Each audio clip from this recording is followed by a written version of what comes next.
these two had. Yes, we are diving into the game and we see the line of scrimmage and it looks like GK is expecting something. GK is like sniffing it out here. And there have been some strats with Rakan, you going over the Drake pit or over the Nash pit in this situation, and you're trying to just lure for someone, and... Oh. They know. GTZ are like, no. We expected maybe one person. We're not going to fight 5. They're going to walk away. They get a bit of insight, though. I wonder if they go for that deep ward right now. We are seeing Nasur go a little bit deeper, looking to maybe get that vision into the jungle of Viking. So that ward is pretty smart. That ward is pretty smart. The ward just tells us, okay, we talked about on the endless task about like potential lane swap. And this is something that we can see right now. And you see both solo lanes are actually positioning in a way that they can negate this lane swap. So I'm curious to see which lanes we're going to end up, because if we get the Cassio into like the Malphite, that is going to be a lane matchup that is pretty free. Ooh, do we get the 3v2 though? Early on stun onto Heroic. Slash going to be slowed here, and a stun is going to follow through now. Slash going to have to slice and die, starting the E level 1. Oh, it already feels like his lane might be done. Yeah, not only he starts E level 1, he loses some XP for sure, and that's going to be disaster, but we see a bot lane engage. It is a bot lane engage. Rin getting quite a bit of damage. We saw GK pop a lot of damage early in their last trade with these sides of GTZ, but once again, establishing dominance. Rin really knows how to play this Xayah. I'm surprised they let him have it again. And the question to me is like, this is already like not the start that you want to have. You wanted to have secure lanes. You want the Lee Sin to path into bot lane. Now the Lee Sin is forced to path into top. The Renekton has already used the CCP, and Malphite is like, okay, now I can play this lane pretty easy. And you see like how Malphite is in the face of the Renekton. This is not how the matchup is supposed to go level 1 to level 4. Oh, has the advantage. Malphite is just such a problem if he gets ahead of that Renekton, and we'll have to keep tabs on that one. But on the rest of the map, right, if you're Viking, what is your plan now? Because you've talked about how Lee Sin is now forced into the top side. Does Viking double down and help the Malphite to ensure they can't lose that? Or does he play for his own bot side? I think what you have to do is you have to full clear and like look for opportunities. Maybe like use this pressure that you have to try to find something. But I think what's roughly going to happen is just a full clear. And yeah, oh, Cassio looking up for a bot, but I don't think there's much they can do. Yes, Malphite can give up this push and it's going to be a freeze. And that can actually be something where they can get the lead. Oh, it's going in. Oh, they're saying that. It seems like Satori is just not happy to get this over for free. Wanted to contest it. It's going to have to burn their flash. And a nice roam from Heroic will also lead to a lane swap. But Aurelia able to push in the wave. Giyu now basing, may even TP to top themselves to keep the lanes as they are. Yeah, that was straight up disrespect by Satorius. He just could have left and be like, hey, you saw the water in the river. Yes, the wave was in the bad spot, but you can just hide in the bush and just wait for your mid lane to face. Or even if you give up some CS, if you're in XP range, it's going to be fine. But Viking setting up for potential bot lane zone, which is quite good. Ooh, pushing them off this wave, pushing them off the tower. Rin getting a bit of damage onto it, and now Insa has to be careful here. You do not want to be getting caught by Decap, who was such an imperative part of GK's performance in this last matchup on that Blitzcrank. We'll see if he can have such good engages on this rel as well. Lee Sin also pathing onto the bot side, but maybe slightly behind Temple, although it is a level up. Could go for the 3v3. Good stun there onto the sword. Doesn't allow the knockup. And now in goes Lee Sin, but gets knocked up himself. And time is in the middle of this fight. But Rin is just posing such a threat. The Blade Caller could change everything. And GTZ going to have to just walk away. GK once again showing their might in a team fight. You definitely see that GTZ is pressured. You definitely see the nerfs coming in. Not, oh my god. Oh! Flash out from the Tico, going to keep him safe, but they're so low. There's the stun. It's about 1 or 2 away from Temple. What happened? Tico goes down. Nautica gets the first blood. This looked so promising, but it ended up because the wave was pushing into the side of GK. They had so much more minute advantage, but we cannot talk about this. This seems like a solo kill. Taurus, under the wave they go. Heroic in the tower range, does not care, gets the kill, and GTZ setting up with some early kills early. It's a disaster. This should never happen.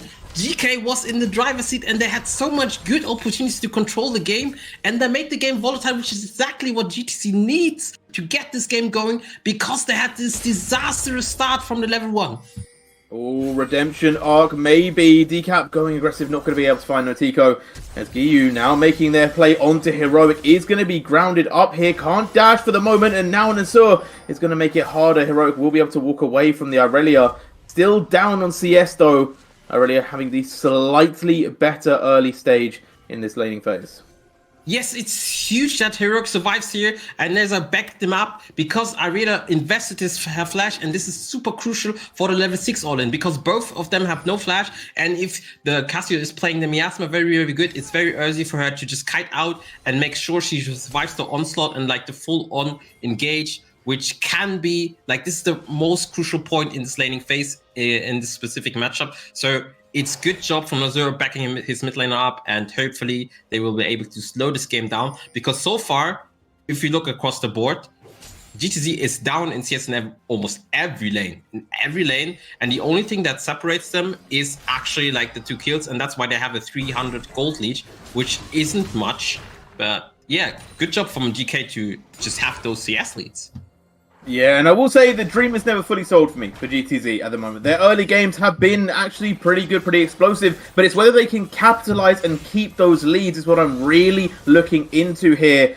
And I am a little bit worried that they maybe won't be able to, but we'll have to find out. GK, obviously a very steady team, very able to scale themselves into the later stages, and their team comp really does abide by that. And getting these early dragons also going to play into that rhetoric. It's very, very good for them to pick up this early Drake, especially in their comp, because they know, hey, we have the easier team comp going into the later stages of the game. It's very, very telegraph how they want to play. Having this additional soul win condition maybe can force the enemy team to fight them at the spot where they do not want to fight. And remember, if you watch the comp of GK, if GTZ has to face check them, that is not going to be fun. But when we see oh, the build up of a wave, and we see there's probably going to be a dive on. Is Ju going to respect that? Oh, kind of backed out of that way before they even potentially went for it, but they are just going to walk away from this one. No dive onto the side of Giyu, and they just wasted a lot of time, I feel like. I think they just backed out because you saw on the minimap that Sartorius and Viking were both on the way up. So if you dive that could be disastrous because obviously the Malphite has already access to the ult. And if you look across the levels, like there's a level lead in top lane. And yeah, even if you dive, the Sejuani coming up, having the passive of the stun can be very, very, yeah, dangerous or not so lucky. I want to ask you a question, right? Because we're seeing this a lot happening here in this game, and you're a bit of a coach, so you maybe have a bit more of an insight to this one than I do, but we're seeing a lot of lane swapping coming out from the side of GTZ. Is it actually working out for them? Because it doesn't feel like they're being able to keep themselves in the lanes that they want, and all this moving left and right is potentially harming their experience, but also their CS. So overall, do you feel like this is not the way to play this? I feel like this is what they kind of want to do and have to do, because they don't want these volatile matchups. They want the good matchups, and so far it has actually helped them stabilize a bit in the CS department when it comes to top. What we are going to see here is the Rift Travel setup. Naughty Corner's Wait is going to be a 5-on-5-5. Oh, the knock up onto Lee Sin! Time! Going to be able to get out for a little bit, but then he goes down. Newt's able to get out for a second, but Giyu going to pick up his own death. The Slash is in the mixer, able to do quite a bit of damage, but they need to get on to Rin, who they try to, but is just able to keep the distance. Sartorius Viking still making it out. Notico on the chase, surely gets this kill. One more would do it, but he's not going to find the kill. Almost for GTZ, but just making it out is GK, and we see on the back of the fight, Heroic goes down as well. And this is just a 1-for-1 fight, and the Renekton was huge. I was like, yeah, for sure this is gonna die. They're all gonna die. But the Renekton stayed so long alive and was able to just face tank everybody and actually make them run away. So, but Giyu is going to look for a trade. Flash there is taking quite a bit of damage here. Giyu very much stacked up, but here comes time. Getting the move, but there goes straight in. Aggressive play from him. Stunned by Decap will give you a bit more space. And time not willing, or is he? Does he take this Q? No, but my body. Oh, body. No, he's resisted. He's resisted. Yeah, it's definitely a good call to not follow up because they can pick up the Herald. And overall, GTZ can be pretty much happy because the fight, or is there going to be another fight? It looks like they're posturing. Oh, they're stacked so heavily. Oh, if Sartorius had ultimate there, that would have been a picture-perfect moment. But unfortunately, for the side of GTZ, he did not. I do wonder if they timed that or if they just got a little bit lucky. Yeah, and for sure, yes, they gave up the Herald, but I love our observers. Shout out to our observers. They are knowing what I want to talk about. Rin is able to pick up 2 plates and also get 2 waves, so it's actually not that bad for the sides of GK, sorry. But they're hunting for Sartorius. Nice sidestep there. Nice stuff indeed. Time going to use the kick there. A lot of damage is going to come out from Heroic. You're pretty sure that Sartorius is going to go down. Will use the Unstoppable Force, but I don't think he's got the distance. It's a couple fangs in the back. Heroic picks up a kill. And that's definitely good for them to get this kill on the board, especially on the Cassiopeia. They need damage on the Cassio. They need damage on the Kaiser, sorry. And if you reallocate the gold where it needs to be, that's very, very good. But now I think they want to place hero, but there is someone in the wings.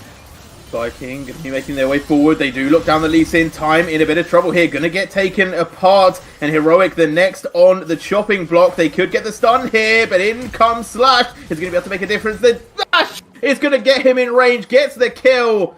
And they're able to quell this fire that was GK's top side. Now Slash might even be going further. Might go into the tower. Not going to push it. But on the bot side, Rin did pick up a kill against Notico. Kills everywhere, left and right, kills left and right. Some people overstay, and I think this has been the name of the game. You get a good play, and then instead of backing out saying, okay, we're going to reset, we're going to push out this wave and just going to make the next play, they overstay, get kills, and the enemy team is doing the same, so they always trading kills. And for me, trading kills, I think it benefits GTZ more than it benefits GK more right now, because if the Cassiopeia is getting steamroll, if the Cassiopeia is getting ahead in terms of items, and the the Kaiser is doing the same, it's very, very good for them because they can just fight fights that should be compositionally disadvantaged at, but because of the items, they have the ability to contest that. And for the side of GK, what we're seeing the second dragon pickup. It looks actually funny because just Nasser was hitting him the whole time. What's going on here, buddy? You don't want to be here. Gonna have to use the quickening to get stunned up. This could be them going down. Well, I think a little bit of speed will just carry them out there. And let's take a bit of stock of the game, right? 2 dragons now over to GK. They're setting up for that 4th dragon soul potentially in about 10 minutes. It's going to be Mountain Soul. They've also managed to get a lot of plates from the Herald. They got themselves a 700 lead, which is about to diminish, by the way, because this top tower is going to fall. All in all, GK pretty happy at the moment because they're even? Or were GTZ actually the ones that are maybe smiling a little bit more? GTZ is definitely happy, and what Nasser did just looked a little bit troll. I can see for the average viewer, oh, why is he hitting them so much? Ha ha ha! It doesn't do damage, it doesn't work anything. Yes, he had to invest his ultimate, but because he stopped 3 people from backing, it meant that they had time advantage on the top side of them, which related or gave them opportunity to place hero, get the gold for the Castle, get the gold for the Lucin. So it looked kind of troll, but what he was doing was really, really smart, and that is a good understanding of what we call in League of Legends tempo. So good job for him, and good job for GTZ to be able to get that gold that they so desperately need for the composition to work. Well, GTZ definitely trying to get the players that they need on to some item spikes. Going to send Notico to this bot side to claim some of that solo gold from this tower. 10 seconds left before those platings do go, so every second does count at the moment, as they do send Giyu down there from the side of GK. Right now, though, they've moved their bot lane up to the top side. Rin has now taken the position that was previously held by a solo laner, and I feel like this is very much what we saw last time around. GK playing Rin around the map, giving them gold, getting this Xayah fed, and then basically just saying, look, we're going to get to late game, he's going to be super far ahead, and you are not going to be able to touch us. And what we see, if you look across the item board, we see that everyone has completed their mythics on the side of GTZ. So that is a power spike where they should look for fight. They should look to set up some vision, set up a vision line and try to contest them. Because now they have the item spike, and that is probably a moment where they can overcome the composition difference, which is going to kick in later. So what I'm actually looking here is like the Herald is going to spawn in a few minutes, if I'm not mistaken. So that is something where GTZ has to be, oh, let's posture, let's make sure they have to come into us, because if they have to come into the side of GK, it's going to be very problematic. So that's where my focus is on. And especially because we have a Mountain Soul, you do not want to give the Mountain Soul over to 2 tanks and like a semi tank with Rel, because I don't think Rel will be that tanky because of like the support role. So that's currently where my eyes on. And I'm curious to see how this game is going to unfold in that regard. So big plays for GTZ around the Drake. They need to set up. That's what you're saying. You're saying get the objectives early. Make sure that you don't have to walk into GK and play for those Drakes and Heralds that are coming up shortly. Okay, got it. I hear it. Now GK moving around this mid lane. They're just setting up. They are now the ones who actually have the map opening for that Herald. They're going to push Time away, who is sneakily in their jungle. But I feel like their eyes are set a little bit more on this mid tier one. Yeah, for sure. We see that GK is realizing, okay, we need to control this. But for me, like the question that determines, or like what determines who will be there first is like, I'm looking at the side lanes. And what I'm currently seeing is top lane is being pushed in. Renekton is now on side lane. Renekton will push this one more wave in, maybe potential two. Renekton also has the opportunity to TP in. But what's really, really important now is that they either commit to one thing, okay, we're going to give up the Herald, and therefore we're going to control bot side, or they just like play for top bot tier one. But I don't like them face checking, and you can see that observers highlighting they have no vision. They should just give this Herald up, which they do, control the mid section, and then make sure that GK has to walk into them. Yeah, they're not fully sticking to your plan. They didn't get the Herald objective secured in terms of their own control pre it being spawned, but they did stick to the second half, which is don't face check GK. So they are playing a little bit smart, but let's see how they set up for this Drake. 42 seconds on this one. They're going for the early bases so they can get back, get ready, and get into that Drake pit. For sure. This is now like the question for me is, I don't think Zarya will base. I don't think Sartorius will base. So I think what they will just do is like they will just stand there and then make them walk in. So to me, it's very, very questionable how GTZ is going to contest that, because now exactly the situation that I set on the analysis that I set going into the game, if GK is on the map first and is controlling the vision, it's going to be very, very hard. And the only thing that I see that I can do is either, there's going to be some love taps. Oh, Sartorius getting stunned up, but he's a rock. He is solid. He does not matter about your damage.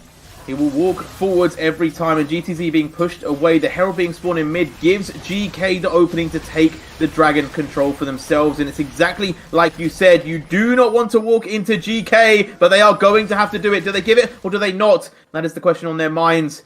It feels like they are willing to fight this. GTZ say we're ready to go. It doesn't matter. We're going to make this play as they do start marching towards this Dragon. Rin already starting to throw feathers. There's the stun, and they're going in. Triple knock on them. Really onto the backline. Gets 3 already. And GTZ get absolutely obliterated. Renekton survived for a little bit longer than he should, but it does not matter. 4 are dead. The Dragon is theirs. And GK do exactly as you said. Viking hiding in the Drake pit to get the engage down, followed up by the Malphite, followed by the Irelia stun. It was so easy to play, and this is exactly what we talked about. The compositional difference. FD items, it does not matter if you are first on objective, if you can engage, it's going to be super easy. GK secured a soul point, and I think if you're asking me, J-Real, this is already kind of spells demise for them, and this will be going very, very in the favor of GK. You're saying spells demise. Maybe we get a surprise. We'll have to see what GTZ can pull out the bag. But that team fight, it threw me back to an old film, you know, an Emperor's New Groove. It just was a bit all the lever cronk for me. Because, like, all they had to do was press the button. The second Sartorius hit that 3 knock-up, they all disappeared. Everyone got their free damage off, and it was GG, game over, before GTZ could even start pressing buttons. Yeah, and this is like, it's so easy to play the game when all you have to do is like, we land Sejuani ult, we followed up with Malphite ult, then the Flows yet comes in, and then the Rail comes in. It's very, very telegraphed, right? And if the Sejuani ult is missing, then you do not commit, but I think, yeah, it's a bit of desperation. They're trying to make something happen already. It is stunned up and will go down. They've got one pick for themselves. TP now coming in. They are going to back this fight. I don't know why GK want this, to be honest. Like, they don't need to fight this. They've only lost one member. They're not going to lose towers. You don't need to overplay. And GTZ, they just want to find picks. They're almost desperate to find kills here. Time looking for more. We talked about how Lee Sin is going to be so imperative in the potential win for GTZ. Hasn't been able to really put that dinner on a plate for his team. But it's a tough ask. GK holds strong, only lose 1. And there's nothing on the map for GTZ to take. And for GTZ, it's quite smart to realize, this is the only window where we can fight because the Malphite is going down or available. So I think what they're looking like, they're trying to posture, but they should realize, okay, the ults are back up. So you need to understand now is not the time to fight. They need to bait out somehow one ult, and then they can like try to do something, but they for sure have the fight left in them, and that's definitely good to see, because that means the game is not over and they're willing to fight and they're willing to look for these plays, which is exactly what you need to do if you want to try to find a way back into this game. And this tower is the lowest I think I've seen many towers in a while. So one auto going to pick that one up. Rin taking the last shot there. And that is the second tower taken for the side of GK. And they are slowly getting that tiny little bit of a gold lead. You know, 400 gold ahead. But it can definitely balloon soon. And the thing is, for GK, they are now in the driver's seat. And they have multiple ways of playing this game. We do remember there's still a Aurelia Sejuani, so they can just play on the side lane, and if they get to engage on the Cassier or onto the Renekton, it's very easy to get leads there. Make sure you have the ability to push out side lane, to get control of side lane, because if you have control over side lane, you also have control over the opposite of the map, which means in that case, it would be the Drake area, which is going to spawn for 2 minutes, but here is an engage. That is rough. ADC 2023. Salute. Dottico is gone. Not even time to react for the flash. And I think it's good that he doesn't flash, because now it's going to be very, very hard keeping that flash, because there's going to be a fight for the soul. And look at the cooldown. Look at this Malphite, almost halfway through the ult cooldown. He only just used it, but here comes the second fight. Heroic gonna have to flash away immediately again. Immediately remove. Giyu diving in. They're going to be able to pick up Rin. Surely the pullback may do a bit more damage, and they do stun up time. Half HP now, as the rest of the team come to claim revenge. They've taken 2 of GTC so far. Can Ensure and Time get out of this one alive? They're trying, but there's the stun from Giyu, locking up the Rakan. Goodbye, another one taken down. But they are going to recall. They're not going to go straight for this Baron. I think it's good that the recall realized, okay, we don't need to go for this Baron right now. We just set up the Drake and we make sure that we get the soul, because if you just look at the items, yeah, Nautico is not going to do damage. Nautico is not going to like do damage. Cassie has a hard time of doing damage, even though she has like the percentage HP because of the Leandris. But she needs the void stuff right now, and the Renekton's damage is going to be inevitable. So it's the same thing going again. Is GTC able to realize, okay, we cannot contest if they're first in the map? And if you ask me, they don't really realize, because you see Nautico and Time resetting right now, and the only thing that they can hope for is they can kind of sneak a Baron, which is something that they need to do. So if they leave the Drake up and try to contest the Drake, which they actually can't because they can't actually move in, we saw the Drake. So the only chance that I see is GTC realizing, okay, let's just flip Nash. We have Kai'Sa 2 items, we have Cassio 2 items. These are champions that know that they can take down Baron very fast. So that's kind of what I'm looking for. Yeah, and they always talk about the 6th man being a big impact player when you're in a stadium full of your own crowd. But I'm not going to lie, the minions picking up that tower there. Maybe it's 6v5 for GK. That's pretty dub from them getting those minions on board. But GTZ now finally having a bit of prio over this Drake. Have taken the river first. It means that GK are going to have to walk in, but they are doing so. There is the Magnet Storm, and Slash on the back line trying to get as much damage as he can, but there's the knockups coming through. Rin still alive. They've swapped positions in the fight and getting damage offers into the backside. They go. Heroic will drop down. Slash close to death as well, but Nautico stays alive with Time. Slash, though, maybe not going to be able to survive as much as Rin. Now, getting close in on, but the damage is not there. They locked him up, and Time will fall. Can Nautico and Ensor, the bot lane of GTZ, can they do anything here? They're being run down by Viking, and it feels unlikely, but the health bars are ticking. Nautico, do you have the damage? Rin steps forward, dodges the side. He's not going down. Nautico isn't either. And both ADCs could decide the fate for their team. Decap Viking very low. They're moving towards this dragon. Nautico trying to get more and more HP from that blue buff, but could be getting exploited out here. There's the jump. There's the damage. And goodbye to Nautico. Rin picks up the kill, but Heroic is back. TPs are in, but Satoris and Giyu are here. The fight clear that it was a GK win, and they're now going to look for this dragon. Can they take Soul in this final push?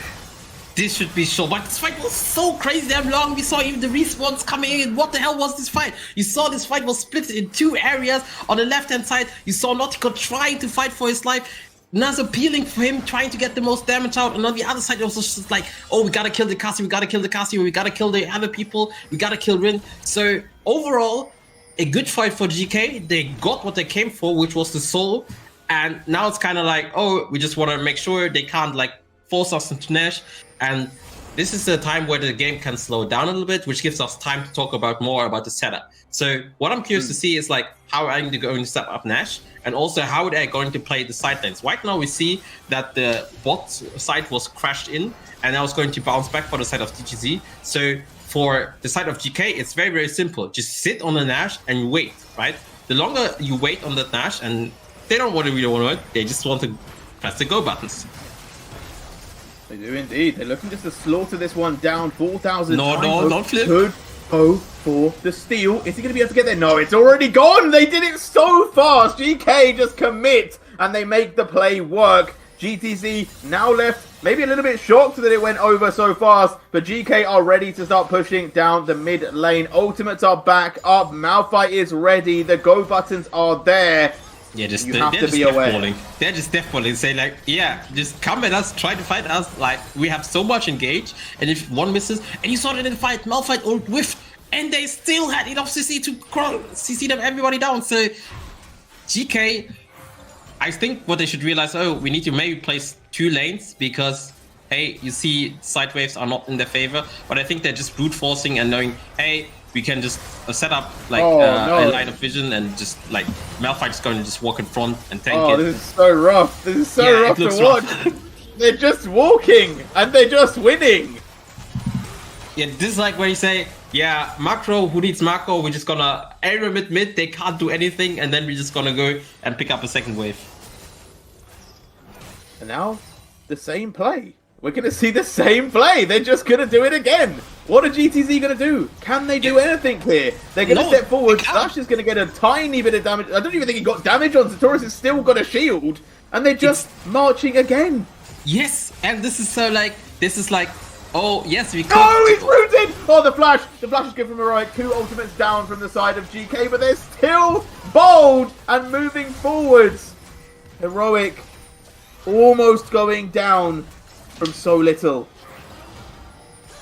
And this is exactly like, it's Malphite ult, Sejuani ult, then there's still like the role. It's so much that you have to pay attention to. And for the side of GK, they're just playing out this game very, very safe and be like, oh, we're just going to death ball as 5. Yes, we know we could play in a more efficient way, but this is the way that we think is the easiest way to win. And for them, in this kind of game, yes, they could be the right market decision, but for them it's just like, we need to get this win on the board and make sure you get the win, because they want to go to the market stage. Slash tried to go in and just got immediately removed from the game, and in they go, Magnet Storm! And look at the form! They are so powerful! Viking diving in time! Your time is gone, mate! You're on the fountain, you cannot survive! Your team is losing around you. Notigo is trying to hold the line. He's trying to bring them back from anything, but it is not going to be enough. Rin is too powerful! And the side of GK are dismantling their base in front of their eyes. Goodbye to the side of GTZ. You are gone from the EMEA Masters.